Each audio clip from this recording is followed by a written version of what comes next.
तो भाई SSC MTS वालों तैयार हो जाओ, क्योंकि इस बार आपके लिए बड़ा मौका है। जो लोग एसएससी एमटीएस की भर्ती को हल्के में लेते हैं ना, इस वीडियो को आखिर तक देख लीजिए। आप खुद बोलोगे कि यार इस बार तो मेरा टारगेट एसएससी एमटीएस ही है। और वैसे भी इस बार जो एसएससी एमटीएस की भर्ती आ रही है वो सबसे स्पेशल है, सबसे खास रहने वाली है। वो 10 इंपॉर्टेंट पॉइंट्स आगे इस वीडियो में आपको बताऊंगा जो कि इस बार एसएससी एमटीएस की भर्ती को सबसे अनोखा, सबसे खास बनाते हैं। तो भाई अगर आप 10वीं पास हो और एक अच्छी सरकारी नौकरी की तलाश कर रहे हो तो आज का ये वीडियो स्पेशल आपके लिए ही है। और जो लोग ऑलरेडी एसएससी एमटीएस की तैयारी करना शुरू कर चुके हैं या फिर तैयारी करने का मन बना रहे हैं तो ये वीडियो जरूर देख लीजिएगा तैयारी शुरू करने से पहले, क्योंकि वो बातें आपको इस वीडियो में बताऊंगा जिसके बारे में बहुत सारे लोग को अभी तक पता ही नहीं। और हाँ गाइस, बहुत सारे लोग कई दिन से लगातार पूछ रहे हैं कि भैया एसएससी एमटीएस की वैकेंसी कब आएगी, टोटल कितनी वैकेंसीज रहेगी, फॉर्म कब से हम भर पाएंगे। तो ये सारे डाउट्स भी इसी वीडियो में क्लियर करूंगा, आखिर तक देखते रहिए। तो चलिए गाइस, बहुत ज्यादा टाइम वेस्ट नहीं करते, फटाफट वीडियो शुरू करते हैं। और हाँ गाइस, केवल एमटीएस ही नहीं, अगर आप ब्रह्मांड के किसी भी कॉम्पिटिटिव एग्जाम की तैयारी कर रहे हो तो ये कंप्लीट हिस्ट्री और ज्योग्राफी के भारत के पहले multi colour highlighted hand written notes आपके पास होनी चाहिए। लिंक मैंने डिस्क्रिप्शन बॉक्स में दे दिया, फोन के अंदर डाउनलोड करके भी पढ़ सकते हो।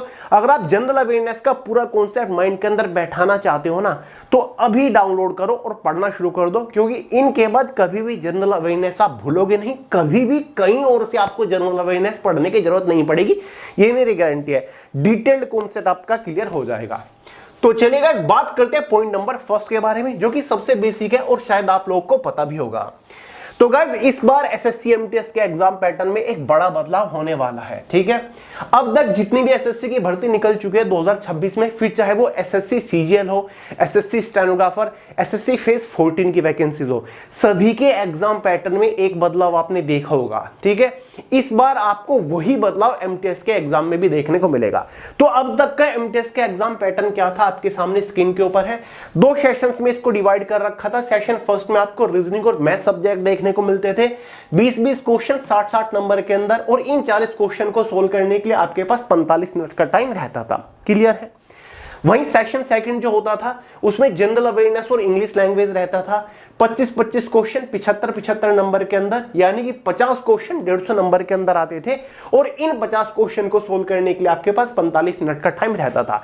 ये अब तक का एमटीएस का एग्जाम पैटर्न था, यानी कि 2025 में जो एग्जाम हुआ था उसका एग्जाम पैटर्न भी यही था। लेकिन इस साल 2026 में जो एग्जाम होगा उसका एग्जाम पैटर्न चेंज आपको मिलने वाला है। क्या चेंज होगा? टाइम ड्यूरेशन में आपको चेंज देखने को मिलेगा। किसमें? टाइम ड्यूरेशन में। एसएससी सीजीएल में भी आपको टाइम ड्यूरेशन में ही चेंज देखने को मिलेगा, स्टेनोग्राफर में भी, और फेज 14 की जो वैकेंसी आई उसकी भी टाइम ड्यूरेशन में। क्योंकि इस बार हर एक एसएससी एग्जाम्स में जो टाइम ड्यूरेशन है वो सेक्शन वाइज डिवाइड कर दिया, सब्जेक्ट वाइज डिवाइड कर दिया, यानी कि हर एक स्पेसिफिक सब्जेक्ट के क्वेश्चंस को सोल्व करने के लिए आपके पास स्पेसिफिक मिनट ऑफ टाइम रहेगा। यानी कि अब तक तो आपके पास 45 मिनट ओवरऑल टाइम रहता था दोनों सब्जेक्ट को सोल्व करने के लिए। अब आपके पास सेक्शन वाइज टाइम रहने वाला है। फॉर एग्जांपल, जैसे कि रीजनिंग के लिए आपको टाइम मिलेगा लगभग 20 मिनट के आसपास। ठीक है, बाकी मैथ्स के जो ये 20 क्वेश्चन है इन्हें सोल्व करने के लिए आपके पास टाइम लगभग 45 मिनट का रहने वाला है। ठीक है, इस तरीके से टाइम ड्यूरेशन डिवाइड रहेगा। ऐसे ही जो हमारा इंपॉर्टेंट सब्जेक्ट है जीके और इंग्लिश, यहां पर टोटल कितनी टाइम ड्यूरेशन है? 45 मिनट। अब क्या होगा? अब आपको जनरल अवेयरनेस सोल्व करने के लिए शायद या तो 20 मिनट का टाइम मिलेगा या फिर 25 मिनट का मिल सकता है, या फिर इंग्लिश को सोल्व करने के लिए आपके पास 25 मिनट या फिर 20 मिनट का टाइम रहेगा। ठीक है, हालांकि अभी तक ये क्लियर नहीं है कि किस सब्जेक्ट के लिए कितना टाइम, यानी कि किस सेक्शन के लिए कितना टाइम यहां पर रखा जाएगा।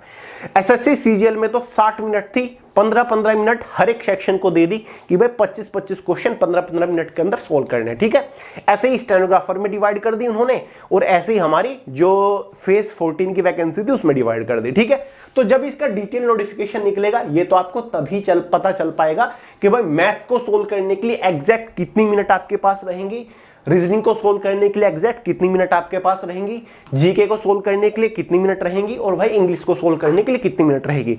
जिन लोग को नहीं पता उन्हें बता दूं, ये जो सेक्शन फर्स्ट होता है ना, ये आपका क्वालिफाइंग नेचर होता है। इसके जो 120 नंबर होते हैं वो फाइनल मेरिट में ऐड नहीं होते, यहां पर जस्ट आपको क्वालिफाई करना है, ठीक है।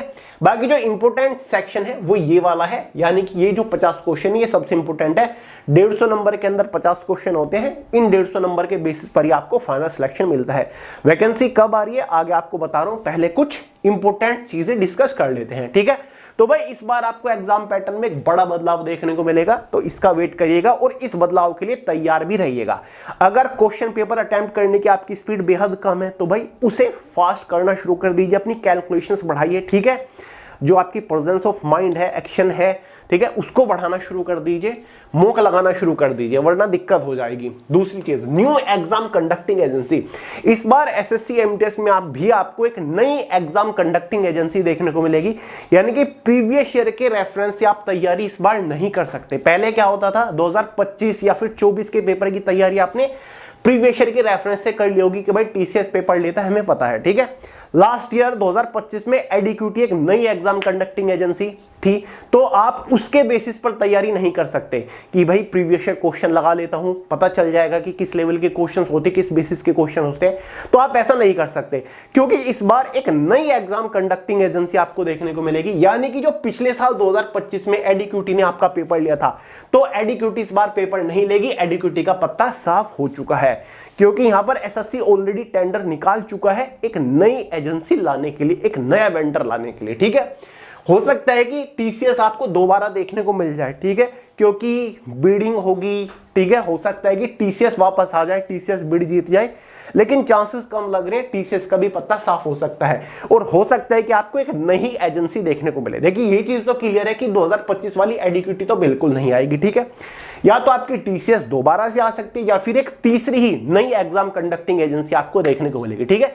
बस कहने की बात यह कि 2025 के रेफरेंस से आप तैयारी नहीं कर सकते। 2025 में तो लेवल बिल्कुल ही चेंज हो गया था, एकदम जज्बात बदल गए थे, सब कुछ बदल गए थे, क्योंकि एडीक्यूटी आ गया था। इसकी वजह से छात्रों ने इतना आंदोलन किया दिल्ली में, लेकिन फिर भी बात नहीं बनी। तो नया एग्जाम कंडक्टिंग एजेंसी, नया वेंडर आपको इस बार देखने को मिलेगा, तो उसके लिए भी आपको तैयार रहना है। टीसीएस भी हो सकता है वो, या फिर एक नई तीसरी एग्जाम कंडक्टिंग एजेंसी भी हो सकती है, लेकिन एडीक्यूटी तो नहीं होगी। नंबर तीसरी, गुड नंबर ऑफ वैकेंसीज। तो भाई ये तो गवर्नमेंट ने ऑलरेडी अनाउंस कर दिया था कि कुछ ऐसे नई मिनिस्ट्रीज और सेंट्रल गवर्नमेंट लेवल के डिपार्टमेंट्स हैं जिनके अंदर ग्रुप सी की पोस्ट के ऊपर वैकेंसीज को भरा जाएगा, जो कि पिछले 4 सालों से खाली चल रहा है, ठीक है। तो आपको पता होना चाहिए इस बार एमटीएस के अंदर वैकेंसीज आपको ठीक ठाक देखने को मिलेगी। स्टूडेंट्स अंदाजा लगा रहे हैं कि 4000 3000 वैकेंसीज होंगी, लेकिन वैकेंसीज आपको लगभग टेंटेटिव वैकेंसी का जो ब्यौरा निकल के आ रहा है 9500 के आसपास टोटल वैकेंसीज देखने को मिलेंगी। पिछले साल 7000 समथिंग थी, लेकिन इस बार आपको 9500 के आसपास वैकेंसी देखने को मिलेगी। तो अगर आप ये सोच रहे हो कि यार फॉर्म बहुत ज्यादा अप्लाई हो जाती है एमटीएस में, कंपटीशन बहुत ज्यादा होता है, वैकेंसी वही 3-4-5 निकलते हैं, तो इस चीज को छोड़ दीजिएगा। इस बार भी 2026 में भी आपको टोटल वैकेंसीज अच्छी खासी देखने को मिलेगी, ठीक है। 9000 प्लस वैकेंसीज आपको देखने को मिल जाएंगे, ठीक है। चलिए number 4, increasing initial in hand salary. तो भाई एसएससी एमटीएस की जो सैलरी है वो बढ़ रही है, ठीक है। अगर आपको यकीन नहीं होता, पूरा डेटा आपको दिखा देता हूं। तो अब एसएससी एमटीएस वो एसएससी एमटीएस नहीं रहा जहां पर आपको 32-33 हजार रुपए तनख्वाह मिलती थी। अब देखिए आपको कितनी तनख्वाह मिलेगी। अब तक जिन लोग का 2025 वाली भर्ती में सिलेक्शन होगा, अब तक जो फिलहाल सैलरी है एमटीएस की वो देख लो। एमटीएस की पोस्ट का जो बेसिक पे है वो 18,000 रुपए होता है। 1800 रुपए ग्रेड पे वाली ये पोस्ट है। पे लेवल 1 की सैलरी आपको इस पोस्ट के ऊपर मिलती है, ठीक है। यानी कि अब तक मैक्सिमम टू मैक्सिमम 34,000 के आसपास शुरुआती सैलरी मिलती थी हर महीने, ठीक है। वैसे तो ये डिपार्टमेंट वाइज भी वेरी करती है, 500, 600, 1000 रुपए तक का डिफरेंस आ जाता है। कुछ डिपार्टमेंट में 33,000, कुछ में 34, कुछ में 34.5, इस तरीके से सैलरी मिलती है, ठीक है। हद से हद 34-34,500 रुपए महीना अब तक आपको एमटीएस की पोस्ट के ऊपर शुरुआती सैलरी मिलती थी, ठीक है। आफ्टर सेविंग पे कमीशन, आफ्टर सेविंग सेंट्रल पे कमीशन, ठीक है। फिलहाल 7वां पे कमीशन चल रहा है। 2026 वाली भर्ती में जिन लोग का सिलेक्शन होगा उनका देखिए कैसी किस्मत बदलेगी। 2026 में जिन लोग का सिलेक्शन होगा, एमटीएस की पोस्ट का जो बेसिक पे हो जाएगा वो लगभग आपका 48,000 रुपए महीने के आसपास हो जाएगा। ये तो मैं आपको कम से कम बता रहा हूं, ठीक है। फिटमैन फैक्टर के ऊपर डिपेंड करता है। 54,000 रुपए महीना भी आपका बेसिक पे हो सकता है एमटीएस की पोस्ट के ऊपर, ठीक है। 8वां पे कमीशन आप सभी को पता है लगने वाला है 2027 साल शुरू होगा, और 8वां पे कमीशन सेंट्रल गवर्नमेंट एम्प्लॉय को मिल चुका होगा, ठीक है। यानी कि जब तक 2026 वाली भर्ती पूरी होगी तो एमटीएस की पोस्ट के ऊपर भी 8वां पे कमीशन लग चुका होगा, जहां पर आपकी शुरुआती सैलरी लगभग 48,000 के आसपास हो जाएगी। प्लस गवर्नमेंट ने ऑलरेडी 2026 के शुरुआत में अनाउंसमेंट कर दी थी कि जितने भी मंत्रालयों की नौकरी है, मंत्रालयों के अंदर जितने विभाग आते हैं उनमें हम स्पेशल सिक्योरिटी अलाउंस देंगे, जो कि 20% रहेगा बेसिक सैलरी का। यानी कि कुछ भी आपदा आ जाती है, फिर इन्फ्लेशन आ जाता है, रिसेशन आ जाता है, उसकी वजह से लोगों को मुसीबत उठानी पड़ती है, तो इस वजह से 20% स्पेशल सिक्योरिटी अलाउंस देना शुरू होगा 2026 के लास्ट से। तो यानी कि बेसिक पे का 20% आपको स्पेशल सिक्योरिटी अलाउंस भी मिलने वाला है। ये तो आपको हर एक पोस्ट में मिलेगा ही। तो यानी कि जिन लोग के दिमाग में मिथ थी कि यार छोटी पोस्ट है, ग्रुप सी की पोस्ट है, पे लेवल 1 की पोस्ट है, तो ये मिथ निकाल दीजिए। अब जिन लोग का 2026 वाली में सिलेक्शन होगा उनकी सैलरी देख लो 50,000 से ज्यादा ही होगी। तो भाई एमटीएस की पोस्ट भी अब छोटी पोस्ट नहीं रही है, ठीक है। तो भाई इस बार सैलरी इंक्रीज हो रही है, अब तक नहीं हुई थी। देखो 2025, 24, 23 से वही सैलरी चली आ रही थी, लेकिन इस बार सैलरी इंक्रीज होगी, फिर चाहे वो 8वां पे कमीशन से हो या फिर 20% स्पेशल सिक्योरिटी अलाउंस से हो। 5वीं चीज, डिक्रीजिंग कंपटीशन।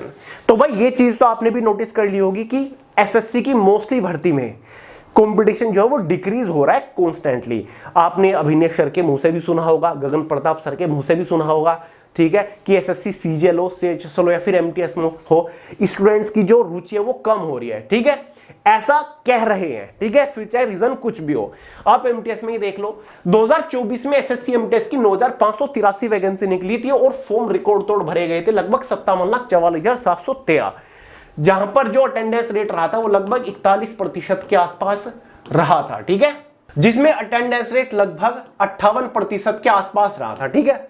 उसके बाद अगले साल 2025 में 7,948 के आसपास टोटल वैकेंसीज आई, जिसमें फॉर्म की संख्या काफी हद तक गिर गई, 36,17,000 के आसपास ही फॉर्म भरे गए, ठीक है।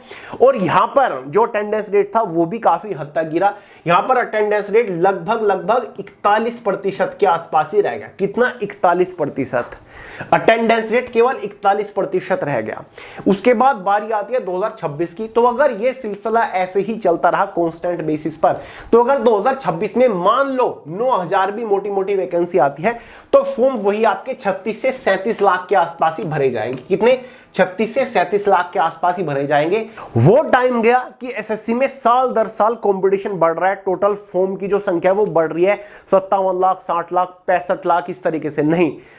आपका जो टोटल फॉर्म फिलअप का रेशियो है वो कांस्टेंट चल रहा है पिछले कई सालों से, फिर चाहे वो एसएससी सीएचएसएल में देख लो, सीजीएल में देख लो, ठीक है। और अटेंडेंस रेट गारंटेडली इस बार 2026 में भी आपका गिरेगा ही गिरेगा, और इसका एक मेन रीजन रेलवे भी है। जब से रेलवे ने पिछले 2 साल से, 2024 से ही तो रेलवे ने कांस्टेंट बेसिस पर वैकेंसीज निकालना शुरू किया। कॉन्स्टेंटली रेलवे एनटीपीसी भी आ रही है, ग्रुप डी भी आ रही है, एलपीबी टेक्नीशियन की भी पोस्ट आ रही है, जिस वजह से एसएससी की भर्ती पर इन पैरेलल भर्ती की वजह से फर्क पड़ा है। फिर चाहे वो 1-2% का पड़ा हो, लेकिन पड़ा है, समझ गए। तो भाई फॉर्म आपके इस बार भी 2026 में 36 से 37 लाख के आसपास ही भरे जाएंगे, अगर वैकेंसी 9,000 साढ़े 9,000 के आसपास आती है, ठीक है। तो भाई जो स्टूडेंट्स के माइंड में ये भय बना हुआ है, ये डर बना हुआ है कि यार एमटीएस में तो 60 लाख 57 लाख फॉर्म भरे जाते हैं, ऐसा कुछ नहीं है।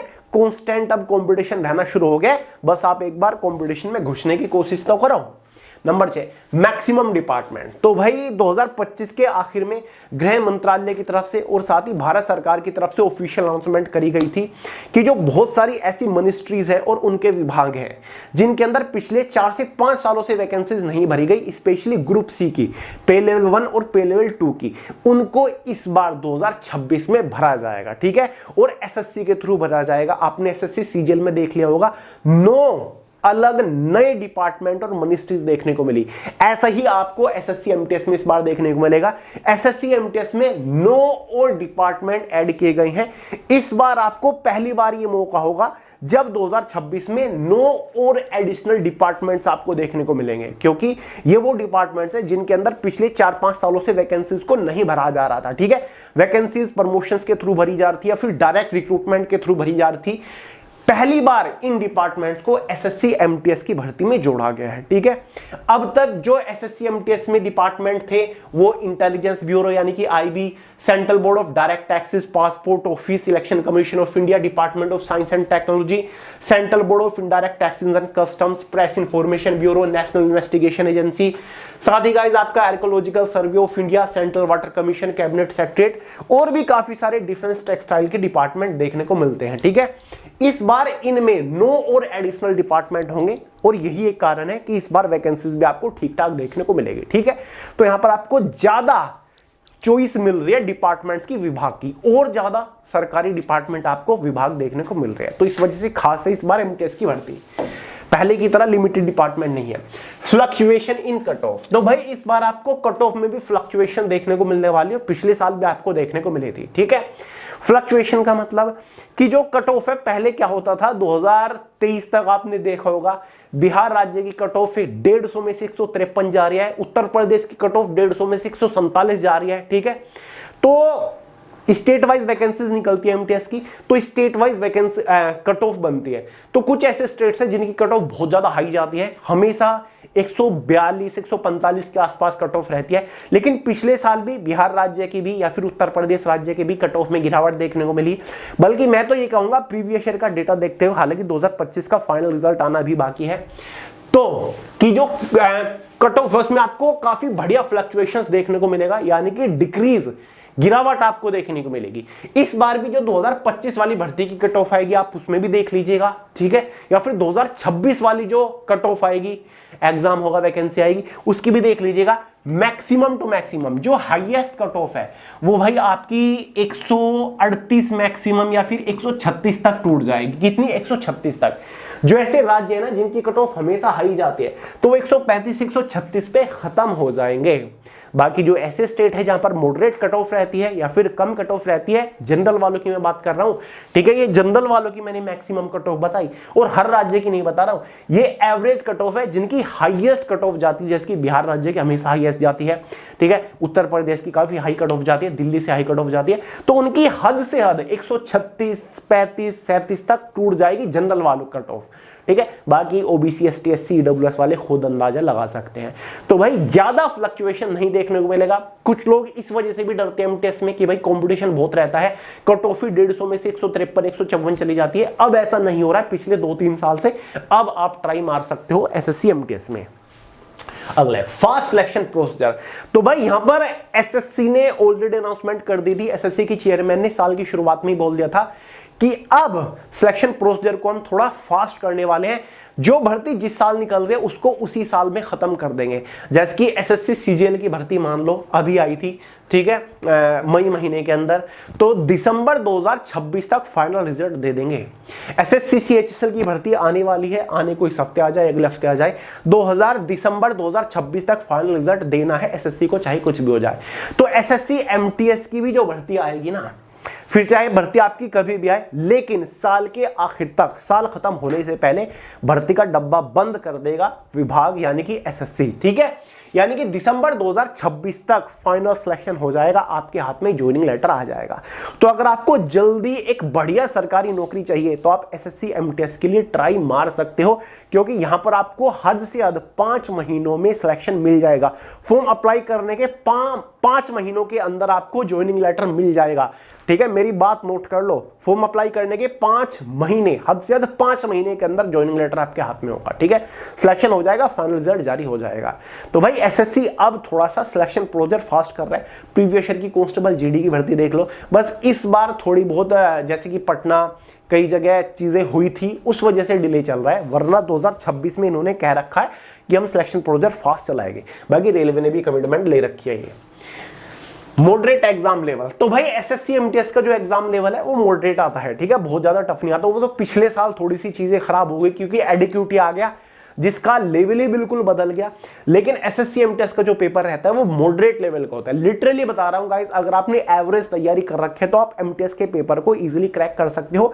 मॉडरेट लेवल का एग्जाम होता है, ना तो बहुत आसान होता, ना बहुत भारी होता है। टफ क्या चीज होती है एमटीएस के पेपर में आपको देखने को नहीं मिलेगी, इजी टू मॉडरेट लेवल का पेपर होता है। पेपर का 30% पार्ट जो होता है ना, 30% पार्ट चारों ही सब्जेक्ट से वो बेहद इजी होता है। बाकी 70% जो होता है ना वो आपका मॉडरेट होता है। जैसे कि एसएससी सीजीएल सीएचएसएल में क्या होता है, 30% आपका इजी होता है, बाकी 20 से 25% आपका टफ होता है, कैलकुलेटिव होता है, उलझाने वाला होता है। लेकिन एमटीएस में उलझाने वाला सीन है ही नहीं। अगर आप जनरल अवेयरनेस को थोड़ा बेहतर तरीके से पढ़ लो ना तो पेपर को तो आप चुटकी में उखाड़ के फेंक दोगे, ये मेरी गारंटी है। ठीक है, तो भाई जो यहां पर है मॉडरेट एग्जाम लेवल आता है। अगर आपको सिलेक्शन चाहिए एवरेज तैयारी के साथ, आप ज्यादा मेहनत नहीं कर सकते, तो इस एग्जाम के लिए आप जा सकते हैं इस बार। This time you have GS bone. तो भाई ये लास्ट पॉइंट है, मैंने ऐड किया अपनी तरफ से। अभी तक आप एमटीएस की तैयारी कर रहे थे, 2024 में पेपर दिया हो, 25 में दिया हो, लेकिन अगर आप 26 में दोगे तो इस बार एक चीज खास है। खास क्या है, इस बार आपके पास जीएस बोम है। अभी तो आई है, फरवरी में तो हमने लॉन्च करी थी। तो भाई इस बार आपके पास जीएस बोम है। जीएस बोम जनरल अवेयरनेस की अब तक की सबसे सर्वश्रेष्ठ ई बुक है। ई बुक मतलब जिससे आप फोन के अंदर डाउनलोड करके भी देख सकते हो, जिसमें कंप्लीट जनरल अवेयरनेस बहुत ही सिंपल तरीके से, बहुत ही आसान तरीके से दे रखे है। ठीक है, अगर आप एक बार जीएस बोम को अच्छे से पढ़ लेते हो ना, एक बार हर एक क्वेश्चन के ऊपर अच्छे से नजर मार लेते हो, तो किसी भी कॉम्पिटिटिव एग्जाम में, एमटीएस तो है क्या चीज, किसी भी कॉम्पिटिटिव एग्जाम में जीएस का एक भी क्वेश्चन इससे बाहर नहीं बनेगा, ये मेरी गारंटी है। जीएस के चिथड़े उड़ा के आओगे। तो भाई इस बार जनरल अवेयरनेस की तैयारी आपकी बहुत ज्यादा खास हो जाएगी, बहुत ज्यादा स्पेशल हो जाएगी, बहुत ज्यादा बेहतर हो जाएगी इस जीएस बॉम की मदद से। लिंक मैंने डिस्क्रिप्शन बॉक्स में डाल दिया है। अमेजोन फ्लिपकार्ट से परचेज करने की जरूरत नहीं है, लिंक के थ्रू आप डाउनलोड करो और पढ़ना शुरू कर दो। ठीक है, तो मतलब बहुत आसान कर दिया मैंने आपके लिए चीजें, समझ गए। तो इजी टू क्रैक हो जाएगा इस जीएस बॉब की वजह से जनरल अवेयरनेस स्पेशली एग्जाम में। बस आपको इंग्लिश के ऊपर हल्का सा ध्यान देना है। तो भाई मैंने आपको 10 पॉइंट्स बताए जो कि इस बार काफी खास बनाते हैं एसएससी एमटीएस की भर्ती को। अब एक इंपॉर्टेंट चीज, भर्ती कब आएगी? देखिए एग्जाम कैलेंडर के अकॉर्डिंग तो 30 जून को एमटीएस की भर्ती आनी थी। ठीक है, लेकिन एसएससी की भर्ती जो है वो थोड़ी सी डिले चल रही है। अभी तक एसएससी सीएचएसएल की नहीं आई। एसएससी सीएचएसएल तो 30 अप्रैल को आना था। तो सीजीएल की जो भर्ती फिलहाल चली हुई है, इसकी जो लास्ट डेट है वो लगभग, एसएससी सीजीएल की मैं बात कर रहा हूं, सीजीएल की जो लास्ट डेट है वो 22 जून है। इसके तुरंत बाद आपका एसएससी सीएचएसएल की भर्ती आएगी, जो कि आपकी मिड जुलाई तक चलेगी। उसके बाद यानी कि जुलाई महीने के अंदर, यानी कि सीएचएसएल के बाद आपकी एमटीएस की भर्ती आएगी। जुलाई महीने के अंदर एसएससी एमटीएस की भर्ती आ रही है, लिख के ले लो 110% गारंटेडली जुलाई महीने के अंदर।